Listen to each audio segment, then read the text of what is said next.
감찰 조사 결과 알고 계시죠? 네, 거기에 충북도의 책임이 뭐라고 나와 있었나요?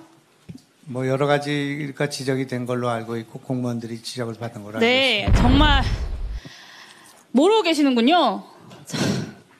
그래서 그 공평 일일이 여기다 이지하차도 관리 주체이자 교통통제 권한을 가진 기관으로서 사고 발생 이전 교통통제 기준이 충족되었음에도 실시하지 않았다.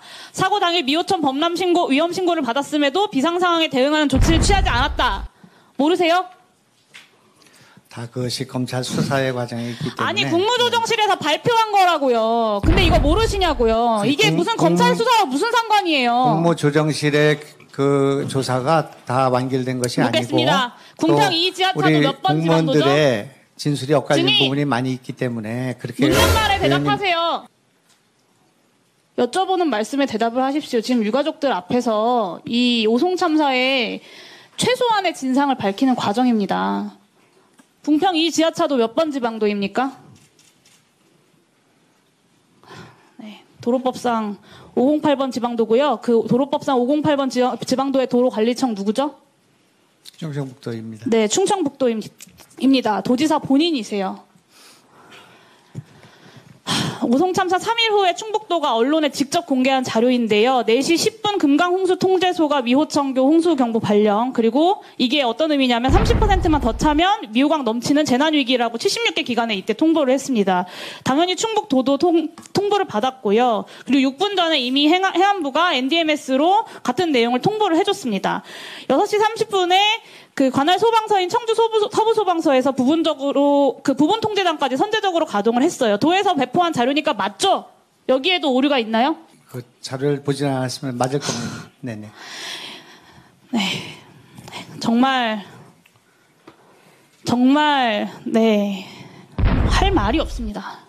도로법 76조에 따르면 도로관리청, 그러니까 도지사님 본인이세요. 증인 본인은 지진, 홍수, 폭설, 태풍 등 천재지변이나 이에 준하는 재해가 발생하였거나 발생할 우려가 있어 도로에서 통행이 위험하거나 교통이 장시간 마비될 우려가 있는 경우에 교통통행을 금지 또는 제한할 수 있게 되어 있습니다. 이게 현저한 우려가 아니고요. 재해가 발생할 우려가 들면 제한을 하라고, 금지하라고 한 겁니다. 왜냐? 선제적 대비. 이게 인명과 재산 피해를 막기 위한 재난 대응 시스템의 핵심 아닙니까? 맞죠? 네.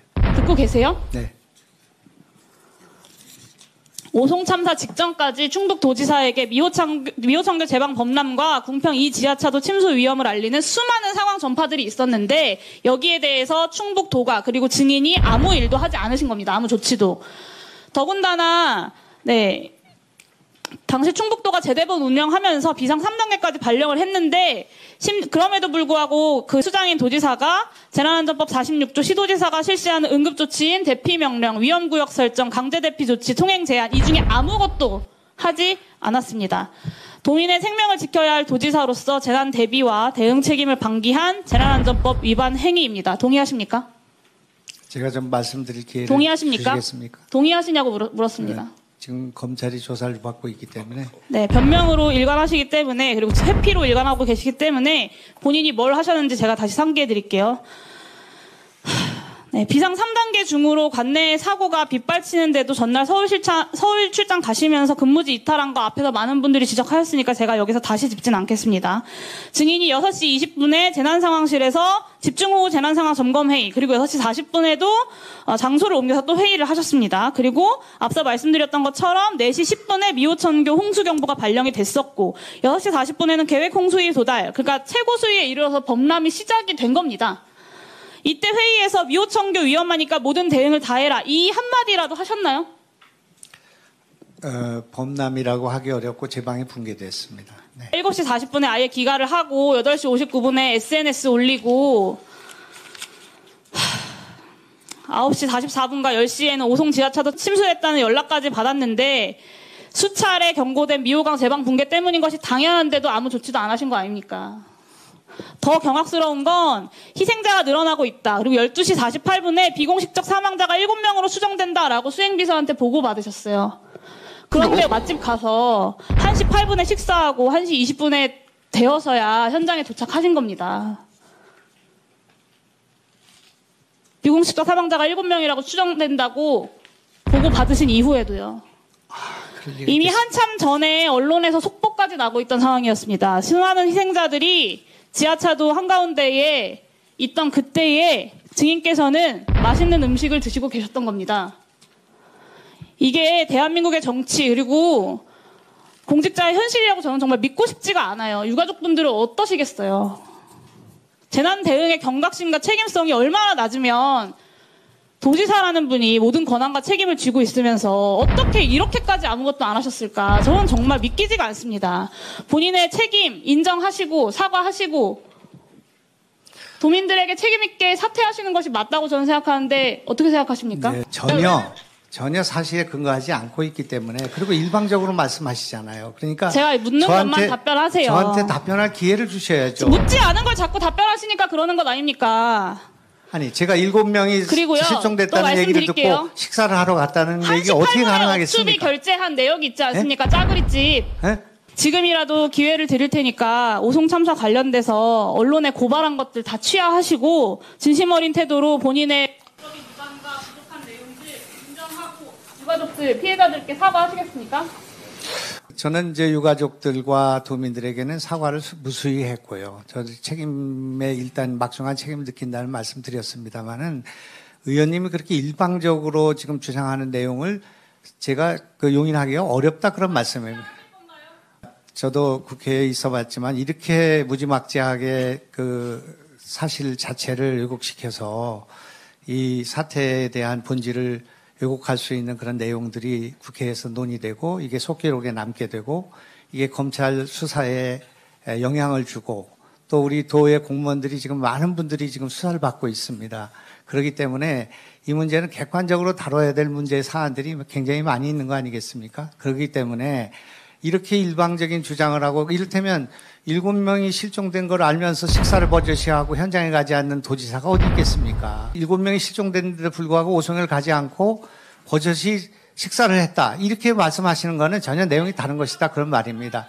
제 그 현장에 가지 않은 것에 대해서 개탄하고 제가 일찍 갔어야 된다는 그런 뜻으로 한 말씀인데 그것이 무슨 제가 거기 가지 않았기 때문에 해결하지 못했다는 식으로 그걸 인용하고 하는 것은 부분을 가지고 하는 말씀이고요. 증인이 답변하는 과정에서는 모든 것이 다 명확하지가 않고 엉망진창입니다. 그래서 세 가지 경우 중에 하나일 것 같은데요. 하나는 수행비서가 허위로 이 문서를 작성했다.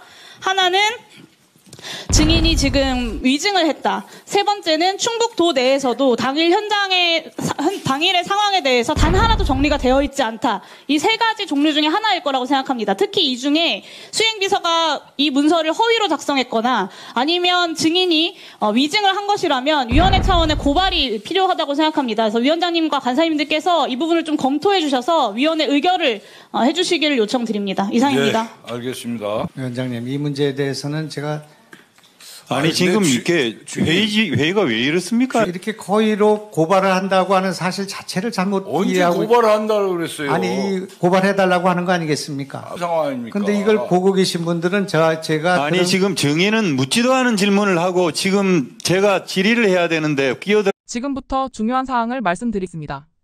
약 1분만 집중해서 들어주시길 바랍니다. 제가 유튜브 구독자분들을 위해 특별히 준비했습니다. 이슈와 뉴스만 잘 챙겨봐도 충분히 돈을 벌 수 있는 방법이 있다고 말씀드렸는데요. 이 사진을 보시면 어떤 각들이 드시나요? 단지 이런 뉴스가 있구나라는 생각뿐이라면 잘못 생각하고 계신 겁니다. 그 이유가 무엇이냐면 제가 6월 말 7월 초에 뭐라고 말씀드렸나요? 지금은 바이오에 관심을 가져야 한다라 분명히 계속 말씀을 드리고 투자 쪽으로도 생각을 해봐야 한다고 말씀드렸습니다. 이런 유튜브 영상 썸네일을 많이 보셨을 텐데요. 이런 바이오 관련 이슈가 되었을 때 투자자 또는 부자들은 어떤 생각할까요? 바이오 관련해서 이슈가 많이 발생하고 있으니 바이오 관련주가 무엇이 있는지 어떤 종목이 가장 좋을지 어디 투자를 해야 돈이 몰릴 수 있는지 자연스럽게 생각한다고 말씀드렸습니다. 그 이유는 바로 이슈가 곧 돈으로 이어지고 그 이슈가 나에게 돈을 벌어준다는 경험적 확신이 있기 때문입니다. 지난번에도 유튜브 구독자분들과 함께하는 주식으로 수익 내기 프로젝트를 진행했었는데요. 당연히 100% 무료로 진행했고 이 사진을 보시면 아시겠지만 구독이라는 문자 메시지를 남겨주시는 모든 시청자분들께 이렇게 바이오 관련주 중에 가장 급등할 확률이 높은 한 종목을 알려드렸습니다. 사진을 보시면 아시겠지만 6월 말 라파스를 추천드렸는데요. 정확히 얼마에 매수하고 어떤 종목을 사야 하는지 어느 지점에서 팔아야 하는지 이런 부분들까지 여러분들에게 정확히 알려드렸습니다. 실제로 많은 분들이 수익을 보셨고 오른쪽 사진을 보시면 아시겠지만 6월 말 라파스를 소개해드리고 난 후 실제로 며칠이 지나지 않고 이렇게 주가가 2배 이상 급등하였습니다. 지난번과 똑같이 문자 메시지로 구독이라고 보내주시면 이번에 이슈가 되고 있는 주식 중에 앞으로 대장구시를 하면서 주가가 가장 꽤 상승할 종목을 시청자분들에게 문자 메시지로 종목명과 사고자 하는 시점을 모두 알려드리겠습니다. 그래서 이 영상을 보시고 계신 시청자분들에게 이번 종목이 궁금하다 하시는 분들은 남녀노소 시간대 상관없이 이렇게 상단에 제 번호를 항상 남겨놓고 있습니다. 제 전화번호 010-5638-2209로 구독이라는 문자 메시지를 보내주면 됩니다. 저는 다른 것을 바라는 게 단 한 가지도 없습니다. 여러분들이 저로 인해 수익을 보셨다면 구독과 좋아요 한 번씩만 부탁드립니다.